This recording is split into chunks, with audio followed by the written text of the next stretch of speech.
आदरणीय सावंत सर, त्यांचा सर्व स्टाफ, माझे सगळे गुरु आहेत, माझे सहकारी आहेत आणि तुम्ही. मी थोडा झाल आहे.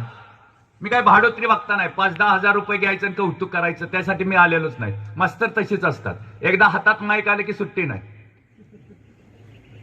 समाजात मास्तर का नाही लगेच ओळखतात. कुणाचं काय नाही ऐकून घेतलं नाही आपण त्यांना विचार, काय हो तुम्ही शिक्षक आहे का, कसं ओळखलं, सोपं आहे. ऐकूनच घेत नाही म्हटलं की मास्तर असतात, है नाही. पण समाजाला दिशा देण्याचं काम शिक्षक करत असतात, युवा पिढी घडवण्याचं काम शिक्षक करत असतात. तसं शिवछत्रपतींना घडवण्याचं काम आऊसाहेबांनी केलं. मग आऊसाहेब कशा असतील, आम्ही असतो बघा, ह्यातलं मला वाटतं बऱ्यापैकी पोरगट टार्गट आहे. असावं 6 शंड पैदा करण्यापेक्षा एक गुंड बरा, पण तो देश उपयोगी गुंड पाहिजे. आमच्यात असतात, शिक्षकांना नावं ठेवतात, मॅडमांना नावं ठेवतात. त्या मॅडम म्हणजे आपल्या आई आहे हे आपण विसरतो आणि आपण त्यांना काही पण नावं ठेवतो. त्याच्यात ते संस्कार आहेत ते आपल्या आईचे चांगले असले पाहिजेत.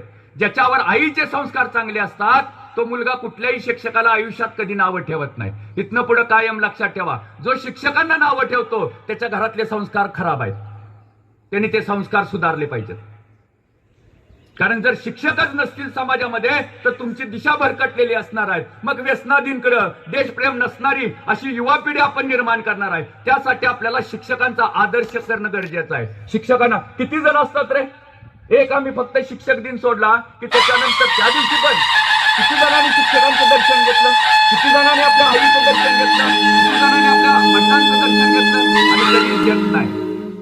आमच्या ह्या मुलींना सुद्धा लाज वाटते आपल्याला कुंकू लावायची, लाज वाटते आपल्याला टिकली लावायची, हातामध्ये बांगड्या घालायची लाज वाटते. मला माहित नाही तुमचे शिक्षक इथं महिला शिक्षक सांगत असतील मुलींच्यासाठी की 2-2 वेण्या घाला. आम्हाला लाज वाटते त्याची. काय रोज उठून तेच तेच तेच तेच नाटक आहे. आणि सर दुर्दैव असं की आपल्या शाळेतनी आता साडी डे साजरा करावा लागतो. हा महाराष्ट्र, मग तो शिवछत्रपतींचा आहे का? मग आमच्यावर होणारे संस्कार कसे आहेत? इंग्लिश आलं पाहिजे पण बोलण्यात मराठीपणा पाहिजे. आम्ही हाय हॅलो बाय बाय, मुलींच्या मध्ये जास्त प्रकार असतो, निघाले की बाय बाय. नाही, हे बंद करायचं आता सगळ्यांनी. आता आजपासून आपण शपथ घ्यायची नाही, इथनं जाताना प्रत्येकानं जय शिवराय म्हणायचं, एकमेकाला भेटलं की जय शिवराय म्हणायचं. बघा किती बदल होतो, वागण्यात बदल होतो, चालण्यात बदल होतो. ज्याचं चरित्र चांगलं त्याचं चारित्र्य चांगलं, ज्याचं चारित्र्य चांगलं त्याचं चरित्र चांगलं. आणि चारित्र्य चांगलं करायचं असेल तर फक्त आम्हाला एकमेव आदर्श कुठला असेल तर छत्रपती शिवाजी महाराज आहे. काय संस्कार लहानपणी महाराजांच्यावर झाले. 19 फेब्रुवारी सूर्य अस्ताला जात असताना मॅडमनी खूप छान वर्णन केलं सूर्याचं. सूर्याचे घोडे पांगडे, सारथी आंधळा आहे. अशा ह्याच्यामध्ये सूर्य भ्रमण करतो. सूर्याखंड आम्हाला काय घेण्यासारखं आहे? वेळ.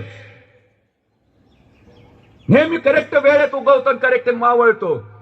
कधीही नाही तो कधी थांबत नाही, थकत नाही, दमत नाही. तेच शिवसूर्य म्हणजे छत्रपती शिवाजी महाराज आहे. आयुष्यभर ते कधी थांबले नाहीत, थकले नाहीत, दमले नाहीत. आणि आम्ही बघा मधला काळ, आम्ही किती भित्रपण आहे आमच्यामध्ये. बघा मधला काळ आमचा कोरोनाचा गेला, आम्ही एखादा माणूस मेला तरी त्याला उचलायला जाऊ शकलो नाही. इतका मध्ये आमची माणुसकी कमी झाली. आणि चीन सारखा शत्रू त्या ठिकाणी बसून आमच्याकडे असले व्हायरस पाठवतो. आम्ही काही क्षण फक्त त्या चीनला विरोध केला. आज पुन्हा चीन शिवाय आमचं एक पाऊल हलत नाही. आम्हाला आमचा देशाचा शत्रू कोण आहे माहित नाही, आमचे मित्र कोण आहे माहित नाही. या भारत मातेच्या यादीमध्ये जर शत्रूचं नावं काढायची झाली तर भारत मातेचा पहिला शत्रू कोण असेल तर आम्ही आहे आणि मग नंतर आहे. कारण आम्ही आमच्या भारत मातेवर कधी प्रेम केलेलं नाही. फक्त 15 ऑगस्ट आणि 26 जानेवारी ध्वजारोहण केलं, राष्ट्रगीत म्हणलं, आम्ही भारत मातेला विसरून गेलो, आम्ही शिवछत्रपतींना विसरून गेलो. ते 19 फेब्रुवारी संध्याकाळची वेळ, सूर्य अस्ताला निघालेला आहे आणि त्यात शिवनेरी गडावर आऊसाहेबांच्या पोटी शिवसूर्याचा जन्म झाला. काय संस्कार केले व आऊसाहेबांनी. ते कधी तो वाडा बघितलाय का बघा, ती खोली बघितल्या का बघा, राजांच्यासाठी असणारी. राजांचा जन्म झाला, राजे मोठे होत होते आणि पहिलं काय असतं तर रांगत रांगत रांगत बाहेर पडणं. त्या खोलीचा हुंबरा जवळजवळ 1.5 फुटाचा आहे. राजे रांगत रांगत रांगत बाहेर येत होते आणि त्यांना सांभाळण्यासाठी दाई होती, दासी होत्या, त्या लक्ष ठेवायच्या. गुटगुटीत असणारं बाळ आहे. शिवभारतमध्ये वर्णन आहे शिवाजी महाराजांचं, गुटगुटीत असणारं बाळ आहे, एकदम दणकट. आणि ते रांगत रांगत रांगत रांगत असं बाहेर यायचं आणि त्यांची एकच अपेक्षा असायची की तो उमरा ओंडायचा आहे आपल्याला. मग कसं तर करत करत करत तो उमऱ्यावर वर चढायचं. आता खाली कसं उतरायचं? मग ओठ घट्ट मिटायचे, दातामध्ये दाबायचे आणि स्वतःला झोकून द्यायचे आणि धड किरणा पडायचे. रडायचे नाही, रडलं तर परत उचलून नेतील म्हणून.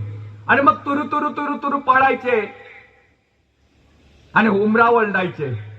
नंतर थोडे मोठे झाले, मग दासींचा डोळा चुकून, आऊसाहेबांचा डोळा चुकून शिवनेरीवर गायब व्हायचे. छोटी छोटी छोटी झुडपं असायची आणि त्या एखाद्या झुडपाच्या पाठीमागे लपून बसायचं. मग सगळीकडे वाड्यात दंगा सुरू व्हायचा. राजे कुठे गेले, राजे कुठे गेले, राजे कुठे गेले, बाळराजे कुठे गेले. मग शोधाशोध व्हायची आणि हे बाळराजे कुठे तर झाडाच्या पाठीमागं बसायचे आणि हरणीचा आवाज, हरणी जसं आपल्या पाडसाला दूध पाजते त्या पद्धतीने आवाज काढायचे. दाई तिथं यायच्या, बघायच्या आणि त्यांना वाटायचं एखादा हरण आपल्या पाडसाला दूध पाजत असेल म्हणून तिथूनच पाठीमागे जायच्या. तर हे बाळराजे तिथं आवाज काढत बसलेले असणार. राजे थोडे मोठे व्हायला लागले, आपल्यासारखेच खोडकर होते. राजांना काय आवडत होतं? तर राजाला माती आवडत होती. बचकाभर माती घ्यायची आणि तोंडात टाकायचे. कुणाला न कळता माती खायचे. सवंगडी जमायला लागले, आऊसाहेब सांगायला लागल्या आणि मग छोटे छोटे छोटे छोटे किल्ले बांधायला सुरुवात केली राजाने आणि सांगायला लागले, नाही हे किल्ले माझे आहेत, हे किल्ले माझे आहेत. किल्ल्यांची आवड निर्माण झाली. तिन्ही सांज व्हायची, लामण दिवे पेटायचे, आई भवानीच्या दारामध्ये पोत पेटायचे, आरती लावायच्या, आऊसाहेब रामायण सांगायच्या, महाभारत सांगायच्या. जेवत जेवत जेवत रामायणाच्या गोष्टी संपायच्या, महाभारताच्या गोष्टी संपायच्या. पण बाळराजे काही झोपायचेच नाही. रात्र व्हायची, आऊसाहेब सांगायचे बाळराजे झोपा, सकाळी लवकर उठायचे. आऊसाहेबांना झोप लागायची. पण बाळराजांचं खेळणं तसंच असायचं. त्या शिवनेरीच्या वाड्यात एक कवडसा आहे, एक खोल आहे, त्यातनं चंद्राचा कवडसा यायचा. राजे बघायचे तर चंद्राचा कवडसा पडलेला आहे, आऊसाहेब झोपलेला आहेत आणि ह्यांचा खेळ सुरू व्हायचा. आणि त्या ठिकाणी असणारा त्या कवडसा पकडण्याचा प्रयत्न ते करायचे. तो सापडायचा नाही आणि कधी काळी त्यांना झोप लागायची कळायचंच नाही. ते शिवाजीराजे जे उमरा ओंडायचा प्रयत्न करायचे त्याने सीमोल्लंघन केलं आणि दिल्लीची पातशाही पाठीशी घातली. ते राजे ज्यांनी माती खाल्ली त्या राजांनी पातशाही माती चारली. ते राजे ज्यांनी रामायण महाभारत ऐकलं त्यांनी शिवभारत निर्माण केले. ते राजे चंद्राचा कवडसा पकडण्याचा प्रयत्न करणारे राजे प्रतिपचंद्रलेखेव नावाची मुद्रा त्यांनी स्थापन केली. ते राजे. आम्हाला ध्येय नाही, राजांना ध्येय होतं. आऊसाहेबांनी सांगितलेलं होतं स्वराज्य हे तुमचं ध्येय आहे, भगवा झेंडा हे तुमचं ध्येय आहे आणि वाटचाल आहे तुमच्या हातात असणारी शहाजी राजाने दिलेली शिक्का प्रतिपचंद्रलेखेव. आम्ही आता 8वी 9वी 10वीची मुलं, 5वीच्या मुलांना कळणार नाही मी काय बोलतोय, पण 8वी 9वी 10वीचे पोरं मिसूरला फुटायला लागलेलं आहे. तुम्हाला कळायला लागलेलं आहे आयुष्यात कसं जगायचं, कशासाठी जगायचं आणि कोणासाठी जगायचं हे आत्ताच निश्चित करा. त्याच्यासाठी तुमचे आदर्श या ठिकाणी समोर बसलेले आहेत, पाठीमागे बसलेले सगळे शिक्षक तुमचे आदर्श आहेत. त्या शिक्षक तुम्हाला मार्गदर्शक करतात आणि त्यांच्या मार्गावर चालला तर आयुष्याचं कल्याण होईल. आपल्या देशाचं, आपल्या समाजाचं, आपल्या गावाचं, आपल्या राज्याचं कल्याण करायचं असेल तर अभ्यासाशिवाय पर्याय नाही, कष्टाशिवाय पर्याय नाही, व्यायामाशिवाय पर्याय नाही. रोज सकाळी उठल्यानंतर हे 1 तास सूर्यनमस्कार घालता आले पाहिजेत मुलींसहित मुलांना. 100 मीटर पळता यायला पाहिजे, प्रत्येक खेळात भाग असला पाहिजे, सांस्कृतिक भाग असला पाहिजे, विज्ञान आपलेस करता यायला पाहिजे, गणितात तरबेज असलं पाहिजे, इंग्रजीमध्ये चपळ असलं पाहिजे. हे सगळे त्याचबरोबर मराठी, हिंदी, इंग्लिश ह्या तिन्ही भाषांच्यावर प्रभुत्व आपलं असलं पाहिजे. तर त्यानं शाळेत यायचं असतं. एकमेकाला डिवचण्यासाठी आणि बँच गुळगुळीत करण्यासाठी कधी शाळेत यायचं नसतं. खोड्या काढा, दंगा करा, आम्ही सुद्धा केलेला आहे, पण आमचं ध्येय होतं काही तर. आणि संघर्षाशिवाय पर्याय नाही. इतिहास आम्हाला ते सांगतो. इतिहास गरजुनी कटू सत्य सांगे, ठेचू शकाल यवना जरी व्हाल जागे. संपूर्ण नाश हरीचा जरी ना कराल, विश्वात राष्ट्र म्हणून कधी ना टिकाल. विश्वात राष्ट्र म्हणून टिकायचं असेल तर पूर्ण देश तुमच्या ताब्यात आहे, तुमच्या हातात आहे, आणि त्याला संस्काराची शिदोरी आपल्याकडे असणं गरजेचं आहे. प्रत्येक क्षेत्रामध्ये आपल्याला शिवाजी महाराज व्हायचा आहे. मी इंजिनियर होणार पण तो टॉपचा होणार, मी डॉक्टर होणार तो पण टॉपचा होणार, मी शिक्षक होणार तो पण आदर्श असणारा शिक्षक होणार, मुलांच्यात मिसळणारा शिक्षक होणार, त्याचबरोबर त्याला संस्कारक्षम करणारा शिक्षक होणार. हे आपले आदर्श असले पाहिजेत. मी माझ्या गावाचं नाव अखंड महाराष्ट्रात करणार ही शपथ आज आपल्याला घ्यायची आहे. मी संस्कारानं वागणार, मी शिकणार, मोठा होणार, आई वडिलांचं नाव काढणार, हे आपल्याला शिवजयंतीच्या दिवशी आपल्याला घ्यायचं आहे. आणि फक्त 10 जणांचा नंबर येतो, मग बाकीचे कशासाठी येतात? बरं, नाही नंबर आला पण एखादं तर दाखवा. 1ली पासून 10वी पर्यंत आम्ही ह्या शाळेमध्ये शिकतो, कॉलेजला ह्यामध्ये येतो, पण एखादं तर कर्तृत्ववान असं दाखवा की नाही मी 1ली पासून कॉलेज पर्यंत ह्या शाळेमध्ये शिकलेलो आहे, माझ्यावर हे संस्कार घडलेले आहेत, आणि मला मी तरबेज आहे ते एका ह्याच्यामध्ये रांगोळी काढण्यात व्हा, भाषणात व्हा, खेळण्यात व्हा, वक्तृत्वामध्ये कुठलंही व्हा, पण एक असं कर्तृत्व दाखवा की आय एम द बेस्ट, मला कोणत्यात चॅलेंज करू शकत नाही. शिक्षकांनी म्हटलं पाहिजे, अरे रांगोळी काढायचे ना, अमुक त्या मुलगीला का बोलवा, अरे स्वयंपाक करायचाय ना त्या मुलीला बोलवा, अरे लाठी काठी खेळायची आहे, कबड्डी खेळायची आहे, दानपट्टा खेळायचा आहे, अमुक त्या पोराला बोलवा. असं एखादं काय तुमच्यात आहे का? तर शाळेला या. हे करणारा आहे का? शाळेचं नाव तुम्ही पुढे नेणार आहात का? आई वडिलांचं नाव पुढे नेणार आहेत का? समाजाचं नाव नेणार आहात का? गावचं नाव नेणार आहात का? याच्यासाठी शाळेला यायचं असतं. पहाटेचं उठून आपलं नुसतं येऊन बसून जायचं नसतं. आणि एक लय कौतुक असतो, हुशार पोराचं कौतुक करायचं अजिबात करायचं नाही. मी पण हुशार आहे. हुशार पोरगा का हुशार असतो? कारण त्याच्या पाठीमागे त्याची मेहनत असते. आम्ही का मागं असतो? कारण आम्ही त्याला फक्त नावच ठेवत असतो. आपण स्वतःला नावं ठेवा. माझं तर मत आहे 100 पैकी 99 जणांनी आपल्याला नावं ठेवली असली पाहिजेत. माझं पण तसंच आहे. मग का महाराजांच्यासाठी माणसं मारायला तयार झाली? काय कर्तृत्व होतं? कसे जगले महाराज? महाराज जगले मृत्यूच्या जिभेवर. कधी मृत्यू येईल आणि आपल्याला गिळून जाईल सांगता येत नाही. प्रतापगड किल्ले बघताना तुमच्या शाळेतली सुद्धा सहली जातात, गडकोटांच्यावर जातात. इथं बरेच अभ्यासयुक्त असणारे टीचर आहेत, सगळेच आहेत, प्रश्नच नाही. त्या क्षेत्रात तरबेज असणारे टीचर आहेत. त्या टीचरांच्या पाठीमागे लागा, बघा तुम्हाला इतिहास सांगतील. आमच्यातले माती बोलते, आमच्यातले दगड बोलतात. सह्याद्रीची सुरुवात आपल्या इथून सुरुवात होते, या कुंडल पासून. त्या कुंडलच्या दऱ्याखोऱ्यात कधी फिरलाय का बघा? कुंडलवरनं वर चढल्यानंतर पुढच्या बाजूला घोगाव लागतं. हनुमानाचं तिथं असणारं ठाण आहे. तिथनं पुढे गेलं की सागरेश्वरच्या खिंडीत उतरतं. तिथनं वर गेलं की आम्हाला भवानीनगर लागतं. भवानीनगरच्या पुढच्या बाजूला गेलं की त्याच ठिकाणी आम्हाला मच्छिंद्रगड लागतो. मच्छिंद्रगड शिवछत्रपतींनी वसवलेला किल्ला आहे. सर तिथं 70 तोफा होत्या मच्छिंद्रगडावर. आमच्या पोरांना माहित नाही. तिथंच त्या खिंडीमध्ये जी डी बापू लाड, नागनाथांना नायकवडेंनी रेल्वे लुटली. किती जणांना माहित आहे? किती जणांनी सागरेश्वरचं दर्शन घेतलं? सागरेश्वरचा इतिहास किती जणांनी बघितला? ह्या माळरावर नावावर असणारे धोंडीबुवांनी काय वाक्य सांगितली होती? अरे ह्याच माळावर सोन्याचा धूर निघल. किती धोंडीबुवांचं दर्शन घेतात? पलूसचा इतिहास काय आहे? पलूस नाव कशावरनं पडलं? शेजारची गावं कशी आहेत? किती जणांनी त्याचा अभ्यास केला? सह्याद्रीची सुरुवात आमच्या ठिकाणाहून होते. त्या सह्याद्रीचं वारं ज्याच्या कानामध्ये शिरलं की ते सापडत नाही. फक्त एक करावं लागतं, एक गड वळडावा लागतो, आणि तो आहे आपल्या घराचा उंबरा. तो उंबरगड ओलांडला की माणूस आजाद होतो. सह्याद्री बोलवतो, आणि शिवछत्रपतींना तसंच झालेलं आहे. त्या सह्याद्रीच्या गडकोटाने बोलवलंय, या राजे मी तुमची वाट बघतोय. या राजे, हा सह्याद्री तुमच्यासाठी उभा आहे. हे शत्रू संपले पाहिजेत. स्वबळानं स्वतःचं राज्य निर्माण झालं पाहिजे. भगवा झेंडा आपला असला पाहिजे. आपलं राज्य असलं पाहिजे. आपल्या राज्यामध्ये आपल्या महिला सुरक्षित असल्या पाहिजेत. ह्याच्यासाठी मी तुम्हाला खुणवतोय. कित्येक काळ पारतन त्यात असणारा सह्याद्री जागा होतोय, राजांना खुणवतोय, राजे त्या दिशेने जात आहेत. आज तो सह्याद्री पुन्हा एकदा आपल्याला बोलवतोय. तो प्रतापगड, शिवाजी महाराजांनी बांधलेला गड. दुपारचे 3 वाजलेत. मार्गशीर्ष महिन्यातील गुरुवार. मी थोडंसं अभ्यासयुक्त बोलणार आहे. काय नियोजन असते? दुपारी 3 वाजता राजे प्रतापगडावरून उतरतायत. अफजल खान आई शामियानात. राजे आहिस्ते आहिस्ते आत जातात. जगात सगळ्यात मोठा नटसम्राट कोण असेल तर शिवाजी महाराज आहे.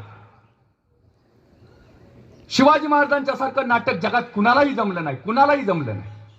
प्रत्येक ठिकाणी शिवाजी महाराजांनी नाटक केलेलं आहे. अफजल खान आला त्यावेळेला तो कृष्णाजी भास्कर नावाचा वकील आहे, तो राजाने काय केलंय, अंगावर 2 कांबळं पांघरलेले आहेत आणि असं गदा गदा गदा गदा गदा हलतात आणि सांगतात मला लय भ्या वाटतोय, लय भेटतोय. राजांना दरदरून घाम सुटलेला आहे, खोकला आलाय, ताप आलाय. 2 जण राजांना असं धरून नेतायत आणि त्या ठिकाणी त्या आसनावर बसतायत. राजा असे थरथर थरथर कापतात. कृष्णाजी भास्करला वाटलं अरे खरंच की शिवाजी लय बेहतर आहे, कसलं भेटत या उगच अफजल खान धरायला त्याला आलंय. साधा हाय पहाड का चिव्वा एवढं भेटत. पण गुरुवारी मार्गशीर्ष का निवडला? तो महिना माहित आहे का? नोव्हेंबरचा आहे, मार्गशीर्षचा आहे.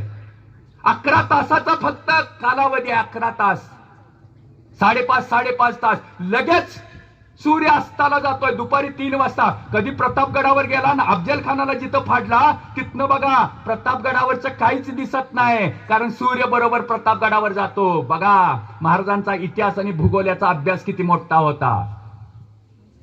वरनं सगळं खालचं दिसतंय पण खालनं गडावरचं काहीच दिसत नाही. आणि राजे बरोबर 3 वाजता. अफजल खान किती वाजता आला असेल? दुपारी 12 वाजता तिथं आलाय, 12 वाजता. आणि राजे किती वाजता भेटायला गेले? 3 वाजता. बस वाट बघत बस. बर धरायला कोण आलंय? अफजल खान आलाय. सैन्य कोणाचं जास्त आहे? अफजल खानाचं आहे. मारणार कोण आलाय? शिवाजीला मारणार आहे. आणि नियमनाट्य कोण करतंय? शिवाजी महाराज करतात. शिवाजी महाराजांनी सगळं सांगितलंय. कुणी कुठं यायचं, किती यायचं, किती सैनिक घेऊन यायचं, कुठं थांबायचं हे राजांनी. म्हणजे धरायला कोण आलंय? अफजल खान. मारायला कोण आलंय? अफजल खान. आणि नियमनाट्य कोण करतंय? शिवाजी महाराज. त्याला युद्धनीती म्हणतात. ही युद्धनीती श्रीकृष्णाची युद्धनीती आहे. श्रीकृष्णाचं एक वाक्य आहे. श्रीकृष्ण म्हणतो मी आयुष्यात कधी खोटं बोलत नाही. मुळात हेच खोट आहे. प्रत्येक वेळेला फसवतोय, प्रत्येक वेळेला फसवतोय. महाराज पण तसंच करतात. प्रत्येक वेळेला शत्रूला फसवतात. प्रत्येक वेळेला तू इथं या, मी तिथे येतो, मग मी तुला मारतो. आणि ती पण मान हलवतात नंदीबाईलासाठी. येतो सगळं साहित्य घेऊन येतो. येतात ते येतात, गप येत नाहीत. राजांना सगळं देतात आणि मग पळून जाते ते. ऐक नाही बघा किती कुठलाही इतिहास घ्या, तुम्हाला मी सांगणार आहे 1-2-3 गोष्टी. आणि राजे आले, भितात म्हणत आले आणि त्या शामियानात आले. शामियानात आले होतो. अफजल खान काय विचारतो माहितीये का? क्यों डरते हो? अरे का भेटतोयस?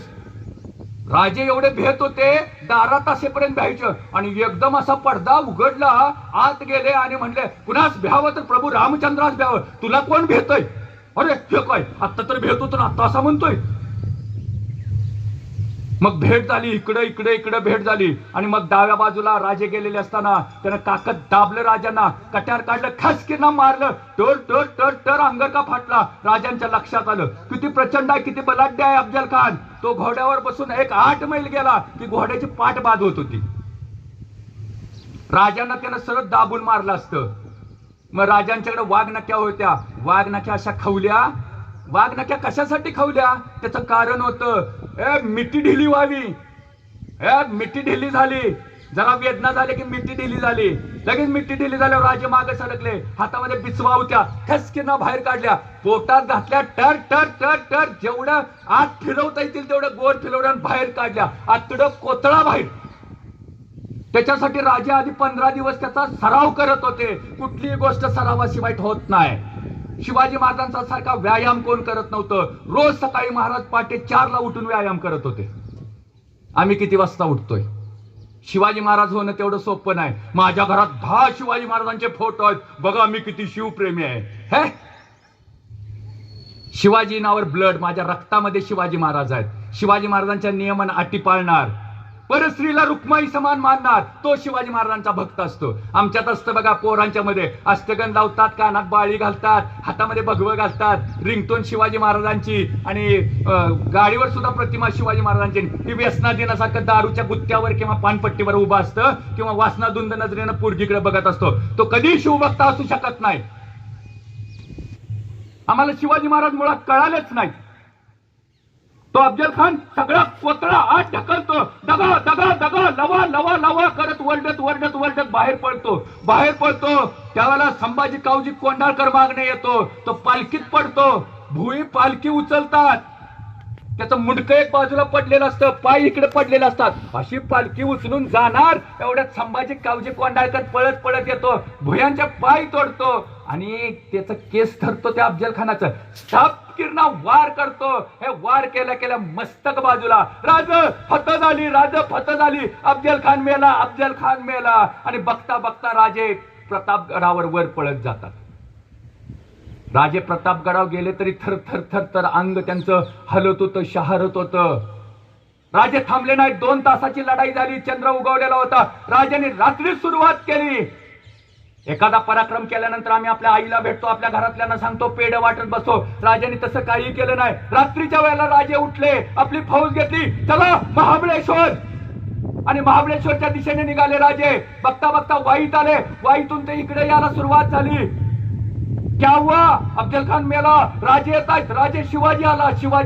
वाई घेतला, गुणवंतगड घेतला, धातेगड घेतला, चंदन वंदन घेतलं, मच्छिंद्रगड घेतला, सदाशिवगड घेतला. राजे आपल्याकडे आले. औदुंबर घेतलं, कुंडल घेतलं, घोगाव घेतलं, विटा घेतलं, मायनी घेतली राजांनी. राजे पुढं. अरे लढाई झालीच नाही. बघता बघता आदिलशाहचे सैनिक पळून जात होते. गड राजांना देत होता. राजे पुढे येत होते. राजे मिरजेच्या दिशेने आले. मिरजेत आले. मिरजेचा भुईकोट किल्ला. त्या भुईकोट किल्ल्यावर राजांनी वेढा दिला. तेवढ्यात बडी बेगमला सांगितलं अफजल खान मेला आणि राजे येत आहेत. नेताजीला सांगितलं, नेताजी जा, विजापूरच्या दिशेने जा. नेताजी त्या ठिकाणी निघाला आणि लक्षात आलं, अरे विजापूरच्या दिशेने नेताजी येतोय, मग हे वादळ अडवायचं कसं? आणि तिच्या लक्षात आलं, सिद्धी जोहारला बोलवा. आणि सिद्धी जोहार तयार झाला. 65,000ची फौज आहे. मी करेक्ट आकडा सांगतो, इतिहासाची पुस्तकं जाऊन उघडली तर तुम्हाला ते सापडतील. 65,000ची फौज आहे. शिवाजी महाराजांच्याकडे किती सैनिक आहेत? फक्त 12,000. ते पण वेगवेगळ्या किल्ल्यांच्यावर आहे. आणि राजांच्या पशी जवळच फक्त 2,000 आहेत. आणि 65,000ची सिद्धी जोहारची फौज दिन अल्लाहू अकबर करत फौज येते. राजे मिरजेच्या किल्ल्यापाशी आहेत. राजे तिथनं निघतात. निघल्यानंतर राजे येतात कोल्हापूर. उदस्तू जगदंबे. राजांनी कोल्हापूर घेतलं. आणि बघता बघता तिथं शिवाकाशीद आलेले आहेत नेबापूर गावचे. राजांच्या समोर उभा राहतात. राजे बघतात, अरे माझंच प्रतिरूप. कोण आहात? जी मी शिवा काशीद. कुठले? मी नेबापूरचा जी, पन्हाळ्याच्या पायथ्याला आहे. मला तुमच्या सैन्यात भरती करता? तुला काय काय येतं? मी हरहुन्नरी आहे जी राज. मी कुणाचा बी हुबेहूब आवाज काढू शकतो. मी कुठलाही सोंग घेऊ शकतो. मला विटा चालवता येते, मला तलवार चालवता येते, मला भाला फेकता येतो. किल्ल्याचा भेद सांगशील? जी राज सांगतो. बोलवा नेताजीला. नेताजी आला. जावा त्या तरण्या पोरा संघ जावा. बरोबर 10व्या दिवशी कोल्हापूर घेतलं. 12व्या दिवशी निघाले आणि त्या पन्हाळगडचा भेद काढला. बघता बघता पन्हाळगड घेतला. रात्री 12 वाजता राजांना कळलं कोल्हापुरात पन्हाळगड घेतला. रात्रीच राजे पन्हाळगडावर आले. मशाली लावून किल्ला बघितलेला आहे. एवढा प्रचंड किल्ला आहे. एका बाजूला 4 दरवाजे आहेत, एका बाजूला 3 दरवाजे आहेत, एका बाजूला राजदिंडी आहे, एका बाजूला अंतर्भाव आहे, पुसाटीचा बुरुज आहे, दौलतीचा बुरुज आहे. राजाने किल्ला पहाटेपर्यंत बघितला. आणि तेवढ्यात सिद्धी जोहारची फौज दिन करत आलेले आहे. 65,000ची फौज. राजे विचार करतायत आता कुठं अडवायचं. आणि त्यांच्या लक्षात आलं की स्वराज्याची लढाई स्वराज्याच्या बाहेरच करायची, म्हणून पन्हाळगडावर थांबायचं. आणि पन्हाळगडावर राजे थांबतात. त्याच वेळेला, त्याच दिवशी आणि त्याच महिन्यामध्ये आणि एक फौज येत्या दिल्लीची. शाहिस्तखान आहे. किती फौज आहे बघा, 1,35,000. हिकंड 65,000ची फौज आहे, वरनं 1,35,000. शिवाजी महाराजांच्याकडे सैन्य फक्त 12,000 आणि राजांच्या जवळ फक्त 2,000. म्हणजे विरोधकांची फौज झाली जवळजवळ 2 लाखाच्या वर. विळा भोपळ्या मारला काय, भोपळा विळावर मारला काय, नुकसान भोपळ्याचं आहे. विचार करतात काय करायचं राजे. ती फौज येते सिद्धी जोहरची आणि पूर्ण वेढा टाकला जातो पन्हाळगडावर. संस्कृत मध्ये एक वाक्य आहे, पिंपलिका निर्वाय जायते, म्हणजे पिंपलिका म्हणजे मुंगी, मुंगी सुद्धा आत जाऊ शकत नाही अशा प्रकारचा वेढा पडतो. पहिला आहे तर डिफेन्स आहे, येणाऱ्या आक्रमण अडवायचं. दुसरा आहे अटॅक आहे, दुसऱ्यावर आक्रमण करायचं. आणि पाठीमागच्या बाजूला सिद्धी जोहार आहे. किल्ल्याच्या तिन्ही बाजूला चारी बाजूला वेढा पडलेला आहे. मुंगी सुद्धा आत जाऊ शकत नाहीत आणि राजे अडकले. मार्च महिना आहे, मार्च महिन्याच्या गुढीपाडव्याच्या दिवशी राजे पन्हाळगडावर अडकलेत. आता राजे विचार करतात ह्यातनं सुटलं पाहिजे, आपण बाहेर गेलं पाहिजे. पण सिद्धी जोहर इतका हुशार आहे, क्रूर आहे, पठाण आहे, हपशी आहे. त्याचे गांधील मार्शा चालल्यानंतर ओठ कसे जाडजूड व्हावेत तशा प्रकारचे असणारे त्याचे ओठ आहे. काळे काळे शार असणारे डोळे, उघडबंब असणारे त्याचे सगळे सैनिक गडाच्या भोवतणी गडावर बर बघतायत. शिवाजी राजांना हलता येत नाही. राजे विचार करतायत कसं जायचं. राजांच्या बरोबर आहेत बाजीप्रभू देशपांडे, फुलाजी प्रभू देशपांडे. हे सिंगचे आहेत, त्यांचं आडनाव प्रधान आहे. देशपांडे हे पद आहे त्यांच्याकडं, बांदलांचे असणारे प्रधान आहेत ते. हे दोघं भाऊ आहेत. उदयजी खाडके आहेत, विठोजी नाईक आहेत, शंभूसिंग जाधव आहेत. हे सगळी मंडळी राजांच्या भोवती आहेत आणि विचार करतात काय करायचं. आणि तेवढ्यात आऊसाहेबांच्या लक्षात येतं राजा सुटत नाही आपला.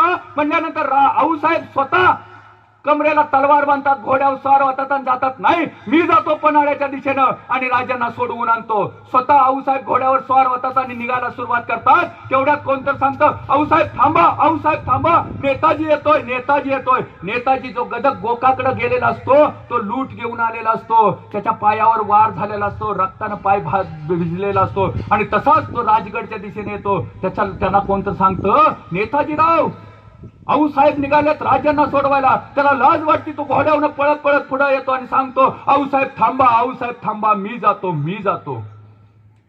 आऊसाहेब रागावतात, नेताजी कसले सेनापती तुम्ही, तुमचा राजा अडकलेला असताना तुम्ही तिकडे जाता. आऊसाहेब राजांचीच आज्ञा होती, तुम्ही जाऊ नका, मी जातो, मी जातो. 10 नोव्हेंबर अफजल खान वधापासून सतत धाड पडणारा नेताजी, त्याचं सैन्य त्याच्या वार झालेल्या, त्याला जखमा झालेल्या तशा अवस्थेमध्ये असताना न विश्रांती घेता नेताजी 5000ची फौज घेतो आणि राजगडावर निघतो. कुठं जातो, पहिला वासोटा किल्ला घेतो आणि कराडमध्ये येतो. कराडमध्ये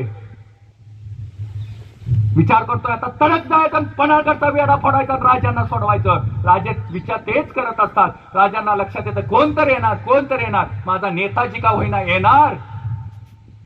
तेवढ्यात भगवे झेंडे दिसायला सुरुवात होते. इकडे इस्लामपूर नावाचं गाव आहे, त्या इस्लामपुरात नेताजी येतो. त्याच्या बरोबर सरळ दिशेला चिकुर्डे नावाचं गाव आहे. त्या चिकुर्डेच्या दिशेनं ही फौज पुढे जात असते. तिथं वारणा नदी आहे.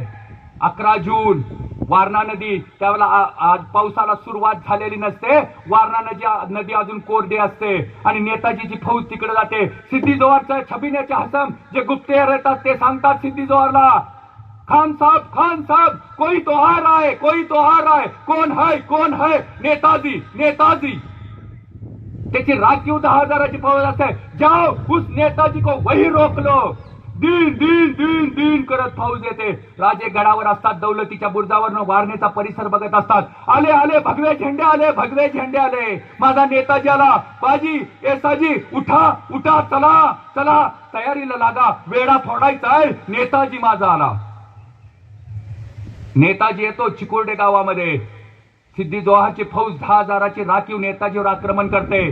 जोरात तुंबळ युद्ध होतं, हना मारा तोडा. सिद्धी हिलालाय, सिद्धी वाहवा खान आहे, हा शिवाजी महाराजांच्याकडे लढतोय. सिद्धी वाहवा खानच्या खांद्यावर वार होतो. सिद्धी वाहवा खान खाली पडतो. सिद्धी हिलाच्या लक्षात येतं माझं पोरग खाली पडलं. ना भूतो ना भविष्य नेताजी पालकरचा पराभव होतो. नेताजी पालकर तिथून पळून जातो. आणि मग राजांच्या लक्षात येतं की आता आपल्याला कोणी सोडवू शकत नाही, आपल्याला कोणी सोडवू शकत नाही. राजांचा सखा आहे सह्याद्री, राजांचा सखा आहे निसर्ग, राजांचा सखा आहे रात्र, राजांचा सखा आहे तो पाऊस.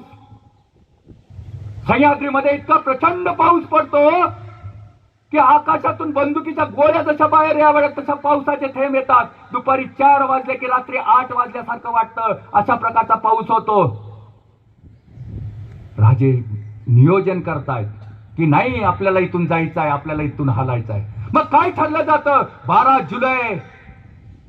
12 जुलैची रात्र, आषाढ पौर्णिमा आहे, चंद्र उगवतोय पण ढगाच्या आडून दिसत नाही. 600 मावळे भोर तालुक्यातले, वाई तालुक्यातले असणारे बांदलांचे, त्यांचं प्रमुख केलं जातं बाजीप्रभू देशपांडेना आणि फुलाजी प्रभू देशपांडेना. हे बांदलांचे आहेत, रायाजी बांदल आहेत, त्याच सैन्यामध्ये आहेत, पण ते लहान आहेत म्हणून त्यांचं नेतृत्व बाजीप्रभू देशपांडे करतायत. शंभूसिंग जाधव आहेत, विठोजी खारके आहेत, उदोजी खारके आहेत, विठ्ठल नाईक आहेत. ही सगळी मंडळी एकत्रित येतात आणि चालतं ठरतं, जायचं आहे, आपल्याला जायचं आहे. 2 पालख्या तयार होतात. राजे शिवा काशीदांना हाक मारतात, शिवा जी राज जरा आत येतोस का? शिवा काशीद दालनात येतात आणि राजे आतल्या दालनात जातात. शिवा काशीदांना 15 दिवस राजे त्या पन्हाळगडावर फिरवतायत, शिवाजी महाराजांच्या वेशात फिरवतायत. शिवा काशीद सुद्धा शिवाजी महाराजांच्या सारख्या गडावरनं फिरतोय आणि सूचना देतोय प्रत्येकाला, तिथं उभा राहा, इथं तोफ लावा, अशा पद्धतीनं करा. आणि राजे आल्यावर विचारतायत, शिवा कुणी ओळखला का तुला? जी नाही राज. शिवा काशीदांच्या लक्षात येतं की काय चाललेलं आहे. शिवा तुला माझ्या बरोबर यायचं आहे. येतो राज, चला. आणि 12 जुलैला रात्रीचे 6:45 वाजलेले आहेत. बाजीप्रभू फुलाजी प्रभू दारात वाट बघतायत. राजे येत आहेत. राजे साध्या वेशात आहेत, शिवा काशीद शिवाजी महाराजांच्या वेशात आहेत. तिथं लक्ष्मीचं मंदिर आहे, त्या लक्ष्मीच्या मंदिराचं दर्शन घेतात. प्रचंड पाऊस आहे, पृथ्वी आणि आकाशाच्या मधून वारा फुंकर मारतोय. आकाशात वर गेलेली झाडं जमिनीला टेकतात, पुन्हा आकाशात वर जात आहेत. प्रचंड पावसामध्ये ही 600 भूत बाहेर पडतायत. आई लक्ष्मीचं दर्शन घेतायत. राजे पालखीत बसतायत, पालखीचा गोंडा धरलेला आहे आणि पालखी पुढं पुढं पुढं पुढं पुढं पुढं चाललेली आहे. राजदिंडी दिशेने गेली. बाजींना असं वाटलं की नाही, येळकोट येळकोट जय मल्हार, ज्योतिबाच्या नावानं चांग बल घोषणा द्यावी, पण नको, अजून वेडा पाठीमाग आहे, अजून वेडा पाठीमाग आहे. पालखी पळत होती, पालखी पळत होती. मसाईचं पठार वलंडलं, धनगरवाडी लागली. त्या धनगरवाडीत पालखी खाली जात असताना एका झुडपात खसपस खसपस खसपस असा आवाज सुरू झाला. कोण कोण आहे, कोण आहे, कोण आहे? वाघ, कोल्हा, लांडगा, डुक्कर, गवा. आणि वीज चमकली. त्यावेळेला लक्षात आलं सिद्धी जोहारचं सैन्य गस्त घालण्यासाठी तिथं आलेलं आहे. बाजींना वाटलं नाही, हमला करावा, हाणावा, पण किती आहेत? अंधारात दिसत नाहीत किती आहेत. त्यांनी बघितलं काही माणसं निघालेले आहेत, पालखी आहेत. लक्षात आलं, भाग गया शिवाजी, भाग गया शिवाजी, भाग गया. ती पळतच पन्हाळगडच्या दिशेने निघाली. त्या धनगरवाडीच्या खालच्या बाजूला उतरत असताना राजांनी पालखी थांबवण्याचा इशारा केला. शिवा काशीद पावसामध्ये चिंब भिजलेले पळत होते. राजे थांबले. शिवा काशीदांना हाक मारली, शिवा जी राज, तुला बसायचं आहे पालखीत. आज्ञा राज, तुम्ही पुढे व्हा जी, मी बसतो पालखीत. प्रचंड पावसामध्ये शिवाजी राजांनी शिवा काशीदांना मिठीत घेतलं. आपल्या गळ्यातली कवड्याची माळ काढली, शिवा काशीदांच्या गळ्यात घातली आणि शिवा काशीदांना आठवलं. काही दिवसापूर्वी शिवा काशीद नेबापूरला गेलते गडावरनं. त्यांची बायको विचारत होती, होय व धनी, राज कसं दिसतात व? तुला बघायचं आहे राज कसं दिसतात? खरं सांगा की राज कसं दिसतात? चल दाखवतो तुला कसं दिसतात राज. भिंतीला एका आरसा लावलेला होता. शिवा काशीद आपल्या बायकोला घेतात, आरशाच्या समोर येतात आणि सांगतात, त्या आरशात बघ, तुला शिवाजी राजे दिसतील. काहीतरी उग सांगू नका, खरं सांगा की ही तुम्ही आई सजी, राज कसं दिसतात? अगं कारभार नाही, खरंच माझ्यासारखं दिसतात. राज लय मायाळू आहेत ग, लय माया करतात आपल्यावर. मग सांगू का, मी एक पुरणपोळी करते, राज खातील आपल्या गरीबा घरची. आणि एक सांगतो, राज जर इथनं निसटून गेलं नाही सुखरूप, तुम्ही मी जाऊया, त्या ज्योतिबाला जाऊया आणि त्या ज्योतिबाला आपण नवस करूया. आपला राजा निसटून गेलात नाही, पुरणपोळीचा निवद दाखवून येऊया, जाऊया कारभारनी, जाऊया, खरंच राजा असलाय. आणि मग ती पुरणपोळी करते आणि त्या एका वाडग्यात आमटी घेते आणि राजांच्याकडे शिवा काशीत येतात. राजे दालनात बसलेले असतात. दालनात बसलेले असताना शिवा काशीत आत येतात. राज, ये शिवा, बोल, जी माझ्या कारभारणीनं पुरणपोळी दिल्या, खाताजी, आण पाहू. समोर ठेवली आणि राजे त्या पुरणपोळीचा तुकडा मोडला, आमटीत बुडवली आणि तोंडाकडे घास नेत असताना राजांना आठवतो तो शिवा. राजांच्या डोक्यात ती योजना असते, नाही शिवा काशीदांना आपल्याला बरोबर न्यायचं आहे, पण तो मृत्यूच्या दाढेत जाणार आहे हे राजांना जाणीव झाली असेल आणि ते तसेच थांबतात. जी राजा आवडलं नाही, खूप छान झालं रे, माझ्या धर्माच्या बहिणीनं पाठवलेलं आहे, मी कसं नाही म्हणेन. राजे खातात आणि तसेच शिवा काशीत पडत होता. अगं कारभारनी, काय सांगू, तुझी पुरणपोळी राजांना आवडली ग, राजांना आवडली. असा राजा, त्याच्यासाठी मृत्यू आला तरी चालेल. कारभारी, तुम्ही जावा जावा, तुमचा संसार मी करते, तुमच्या म्हातारे आई बाला मी सांभाळते, लेकरांना मी सांभाळते, पण त्या राजासाठी मृत्यू आला तरी कधी पाठीमागं पळू नका, जावा, तुम्ही जावा. आणि ते शिवा काशीदांना त्या मसाईच्या पठारावर त्या ठिकाणी आठवतं. राजे निघून जातात, शिवा काशीत पालखीत बसतात आणि मलकापूरच्या दिशेने 20 मावळे घेऊन पालखी जाते. तेवढ्या सिद्धीजोहरला कळतं की शिवाजी भाग गया, शिवाजी भाग गया, शिवाजी भाग गया. या अल्लाह, हे कैसा शैतान आहे, अरे कसलं फसवतो, सारखंच फसवतोय. आता तर म्हणलं होतं उद्या येतो, ती वकील येऊन सांगून गेले आणि आता म्हणतोय पळून गेला. आपल्या स्वतःच्या जावयाला बोलवतो आणि सांगतो, जाओ गिरफ्तार कर लो उसका पर को.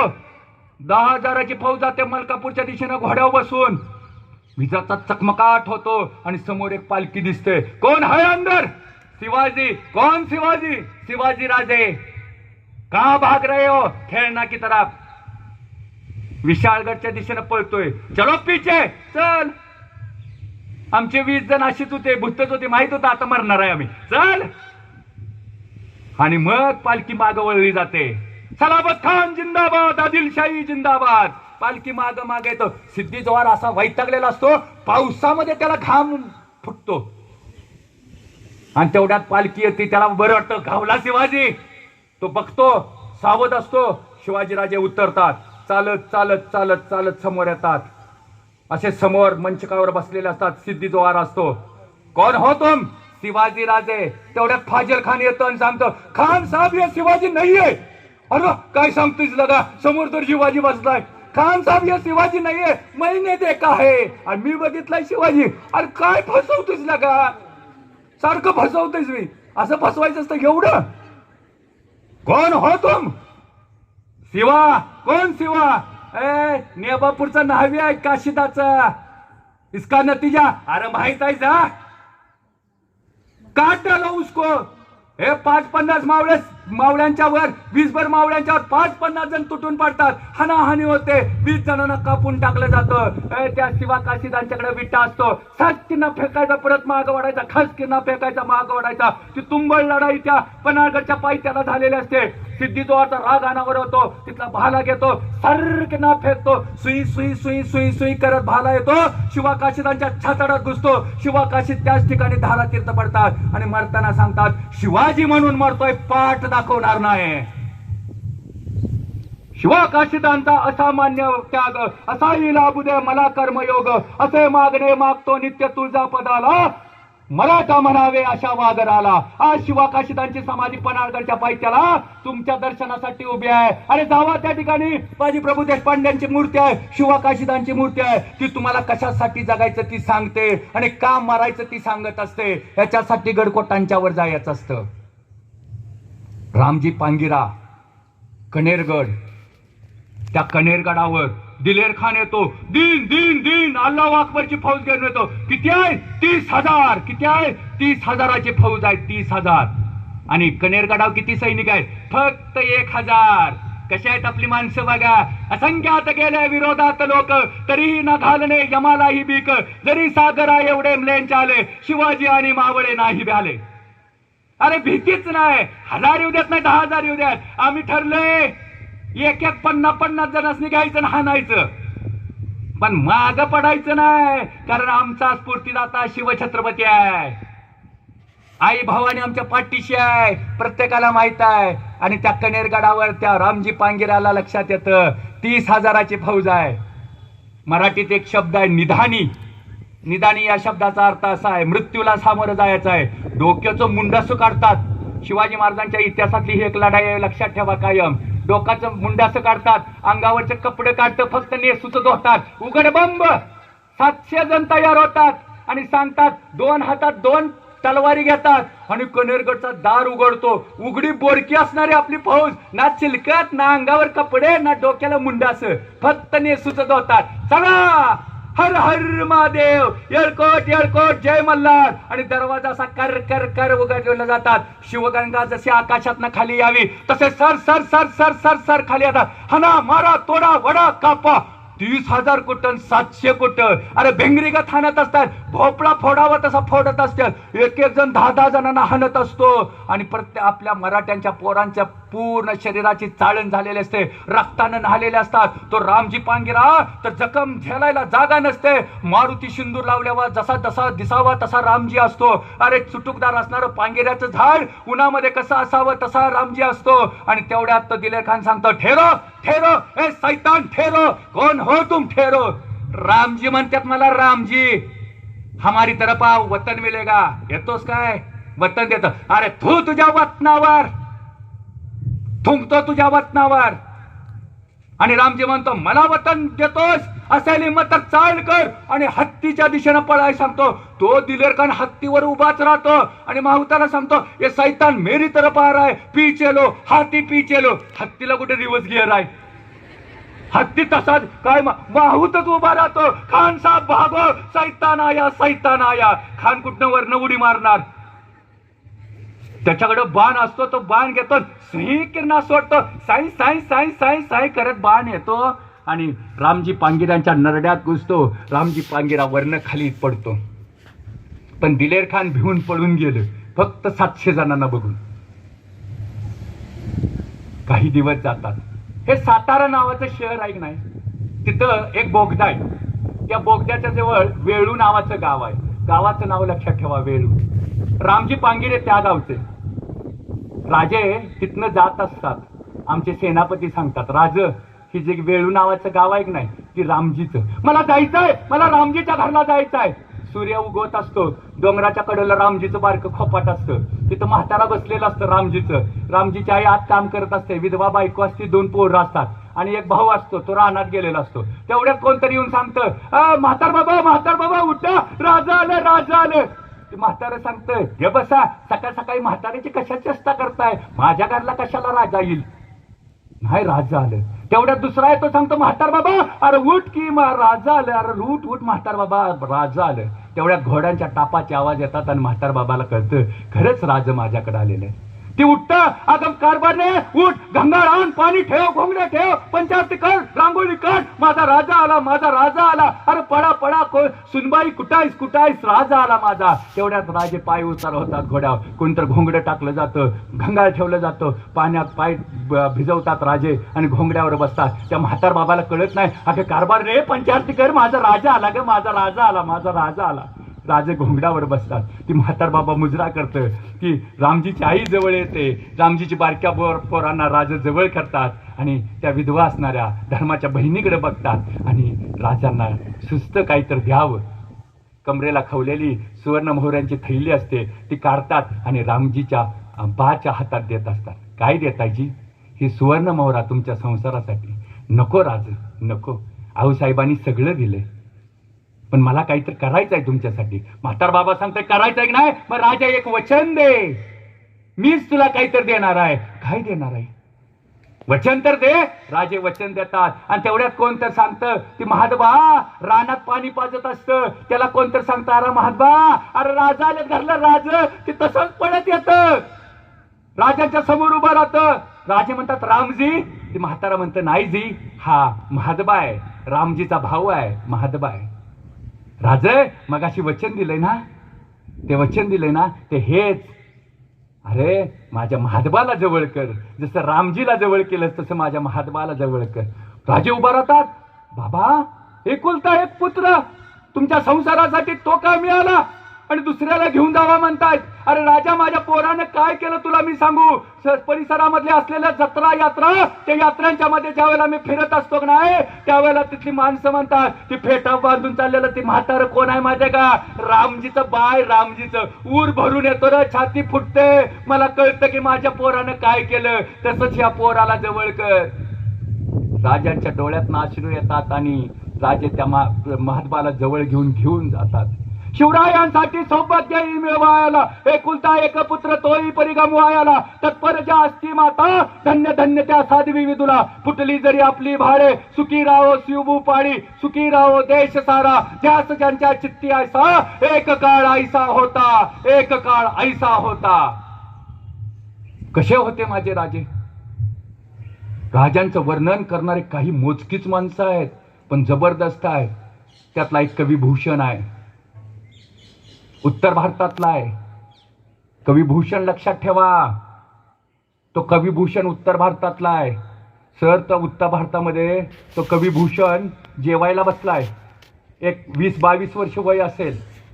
त्याच्या वहिनीच्या तिथं भातात मीठ नाही आणि ते मीठ वाढण्यासाठी तो वहिनीला म्हणतो जरा मीठ घालूयात. वहिनी म्हणते मीठ मिळवण्याची ताकद निर्माण करण पुन्हा ये. तो तसंच जेवणाला नमस्कार करतो आणि सांगतो मी जातो महाराष्ट्राच्या दिशेनं. तिथनं व्यापारी जुन्नरला येत असतात. ते चालत चालत चालत पोरग जुन्नरला येतं. तिथं विचारतं यहाँ शिवाजी कहाँ रहता है? तेव्हा सांगतं रायगड. कहाँ है रायगड? कोकण. मग तो तिथनं महाडला जातो. महाडवरनं रायगडच्या पायथ्याला येतो आणि सांगतो मुझे शिवाजी राजा से मिलना है. राजांना भेटायचं आहे. त्याला वर पाठवतात. जगदीश्वराच्या मंदिरात तो जातो. तिथं भिक्षा मागतो, आंघोळ करतो, पूजा करतो. दुसऱ्या दिवशी सकाळी 4 माणसं जगदीश्वराच्या दर्शनाला आलेले असतात. तो विचारतो तुम्ही राजसदरेतले दिसता, मला राजे भेटतील? त्यावेळेला राजे किती अचूक आहेत बघा, त्याच्या भाषावरनं विचारतात तू कुठला आहेस? त्यावेळेला सांगतो मी उत्तर भारतातला आहे. त्याची भाषा ब्रज लिपी आहे. का आलायस? मी काही काव्य केलेत आणि ते राजांना ऐकवायचे आहेत. एक म्हणून दाखवतोस? नाही, मला फक्त राजांना ऐकवायचं आहे. नाही, मला म्हणून दाखव. मी राजांना सांगतो. ते शिवाजी महाराज असतात. जगदीश्वराचं मंदिर आहे. तो बारकं पोरग उभा आहे. राजे आहेत, मोरपंत पिंगळे आहेत, हंबीरराव मोहिते आहेत, ही सगळी मंडळी आहेत. आणि तो हंबीरराव म्हणतात अरे सांग, शिवाजी शिवाजी म्हणतात ते हेच. ते पळत पळत येतं, दर्शन घेतो. साक्षात जगदीश्वर भेटला. जगदीश्वर आहेत, महाराज आहे. सूर्य उगवायला लागलाय आणि त्याची प्रतिभा जागी होते. एक पाय मागं ठेवतो, एक पाय पुढे ठेवतो. सांगतो सुनो राजन सुनो, तुम कैसे हो? अरे कसा आहेस तुम्ही? सांगतो ऐक. त्यावेळेस त्याचं काव्य आहे आणि त्या काव्यात सांगतात इंद्रजमी जंब पर, बाडव सुवंब पर, रावण सुदंब पर, रघुकुल राज है. पवन बारी बाह पर, शंभुरती नाह पर, जो शस्त्र बाह पर, राम दुजराज है. सुनो राजन, दावा द्रुमदुंड पर, चीता मृगजुंड पर, भूषण वितुंड पर, जैसे मेघराज है. आणि शेवटचं वर्णन तो असं करतो राजन अब सुनो, आता ऐक. तेज तमा अंश पर, कर्ण जिम्मी कंस पर, तोमऱ्यांच्या बंश पर, शेर शिवराज है, शेर शिवराज है, शेर शिवराज है. पुण्य श्लोक छत्रपती श्री शिवाजी महाराज की, धर्मवीर छत्रपती श्री संभाजी महाराज की, भारत माता की. बोलताना कुणाच्या हृदयाचा ठाव घेणारा एखादा शब्द गेला असेल तर मी इतिहासकार नाही. तिथं बसलेल्या सर्व व्यासपीठांनी माझे गुरूंच्या साक्षीनं मी जाहीर माफी मागतो आणि थांबतो. जय हिंद, जय महाराष्ट्र. बिंब जरी बचके एवढे तरी